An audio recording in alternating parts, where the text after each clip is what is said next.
9 కోట్ల పైన జనాభా ఆయన నమ్మి ఆయన వెంట నడిచారంటే ఎంత గొప్పవాడై ఉండాలి. 13 సంవత్సరాలు ఎంతో మంచి పరిపాలన చేశాడు. బాగానే ఇవన్నీ చేసి ఇట్లా దురాలోచన అంటే చెడ్డవాడి సవాసం బట్టి ఆమె చెప్పింది. ఎప్పుడైతే పాండవుల్ని దోదంలో ఓడించి బయటికి పంపించారో అప్పుడు గాంధారి మాత చెప్పింది. దుర్యోధను ఒక రోజు రహస్యంగా పిలిచి, అరే ఇది మంచి పద్ధతి కాదు, నువ్వు చేస్తున్న పని తప్పు, నువ్వు ఇలా చేసేది ఈరోజు మనం జోదంలో నువ్వు గెలిచినా అనుకుంటున్నావు.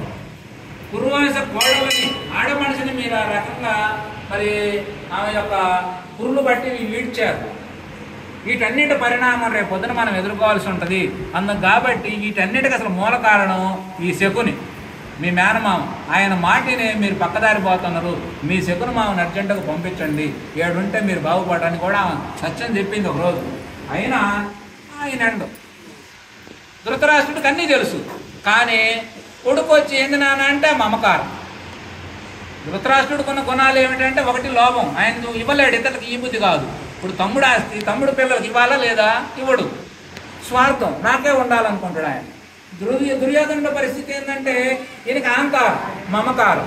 అహంకారం మమకారం ఏంటంటే నేనే గొప్పవాడిని అనేది ఒకటి, మమకారం ఏదో ఆయన కూడా వదిలిపెట్టబుద్ధి కాదు.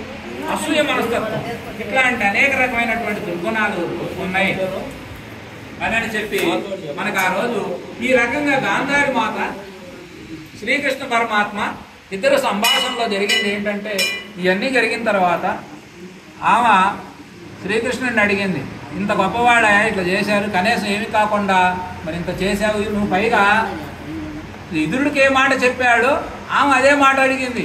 నువ్వు ఇంత సమర్థుడు అయ్యుండి, సర్వం తెలిసిన వాడివై ఉండి, నీ పక్షాన్ని ఏకచక్రవర్తిగా గెలిపించగలిగిన వాడివై ఉండి, నువ్వు అందరికి దండించైనా చెప్పాల్సిన వాడివై ఉండి, నువ్వు చెప్పకపోగా ఇంత కురువంశం మొత్తం వినాశనానికి దారి తీశావు, అందుకు కాబట్టి నేను నిన్ను చెప్పిస్తాను అన్నది.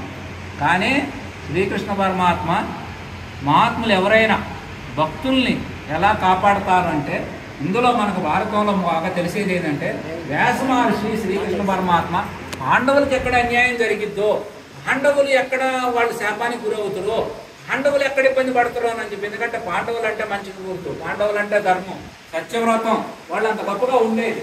కాబట్టి వాడికి ఇబ్బంది కలగకూడదని చెప్పి ఆ విధానంలో పాండవుల కోసం ఆయన మరి ఎంతో పక్కన పడి ఆత్మానికి కృష్ణ పరమాత్మకు ఏమాత్రం సంతరిస్తే గాంధారి మాత పాండవులు చేపిస్తేమో అని చెప్పి ఆయన శాపానికి ముందు నిలబడితే, గాంధారి మాత నేను చెప్పిస్తానయ్యా అంటే ఆయన ఏం చేయాలా, నువ్వు ఎంతటి కారణం నువ్వు అయ్యాలో అందుకు కాబట్టి నువ్వు ఖచ్చితంగా ఇవాళ నా కుటుంబం, నా వంశం, నా యొక్క భూమండలం అంతా ఏమై బాధపడతా ఉందో, నేటి నుండి 36 సంవత్సరాల్లో నువ్వు కూడా నిర్జీవమైనటువంటి ప్రదేశంలో ఏ దిక్కు లేని వాడిలాగా చచ్చిపోతామని చెప్పి గాంధారి మాత శాపం చెప్పించింది.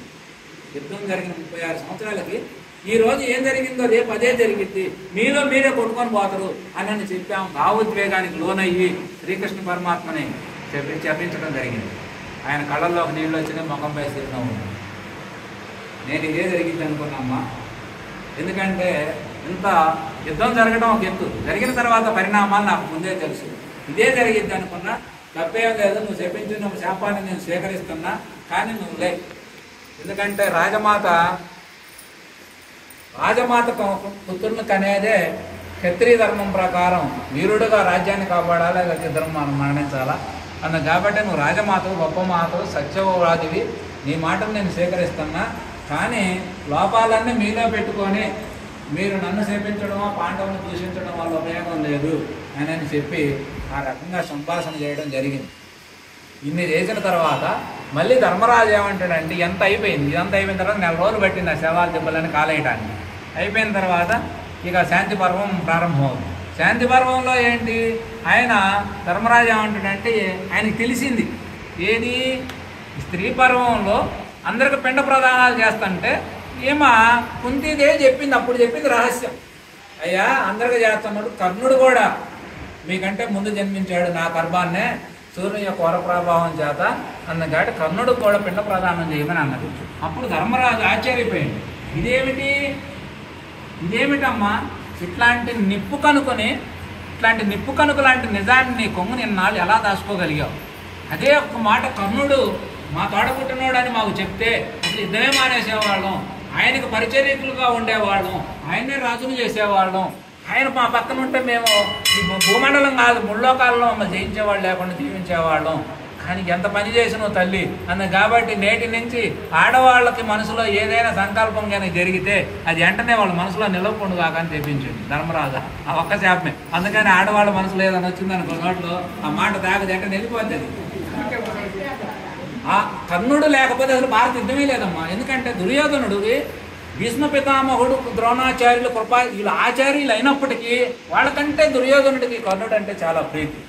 కానీ కర్ణుడు గొప్పవాడే, కానీ అర్జునుడికి సమానమైన గొప్పవాడు కాదు. ఎందుకంటే మన భారతం 4-5 సందర్భాల్లో ఆయన ఓడిపోవడం జరిగింది. ఇంకా మనకి అనేక రకాలుగా చేయటం జరిగింది. ఈ రకంగా చేసి తర్వాత ఆయన పాండవులతో ఆయనకు ఉన్నటువంటి చివరి సన్నివేశాన్ని మనం తీసుకుంటే అశ్వమేధ పర్వంలో ఆయన ఈ యొక్క అశ్వమేధ యజ్ఞం పూర్తయిన తర్వాత ఆయనకి అర్జునుడికి మళ్ళీ ఈయన ఎన్నో అనేక రకమైనటువంటి బోధన కార్యక్రమంతో జరిగింది. పాండవులు కూర్చోబెట్టి శ్రీకృష్ణ పరమాత్మ బోధనలు మంచి మంచి ధర్మోపదేశాలన్నీ చెప్పాడు. చెప్పిన తర్వాత నేను చాలా రోజులైంది వచ్చి నేను ఒకసారి మా యొక్క నగరానికి వెళ్ళాలి ద్వారకకి, అందుకని రథం సిద్ధం చేయడం చేసి రథం సిద్ధం చేసి ఆయన వెళ్తానన్నగానే వీళ్ళ మొఖాన్ని ఏడుపు చెమ్మ ఏర్పడింది. ఎందుకంటే శ్రీకృష్ణుని యోగం అనేది వాళ్ళకి అంత బాధ కలిగింది. అయినా కాలం ఆగదు కాబట్టి ఆ ప్రకారం వాళ్ళు శ్రీకృష్ణునికి రథం అవన్నీ సిద్ధం చేయించి కావాల్సిన దారికి కావాల్సిన వసతులన్నీ సమకూర్చి అప్పుడు స్వయంగా ధర్మరాజే రథాన్ని చేపట్టి తర్వాత భీముడు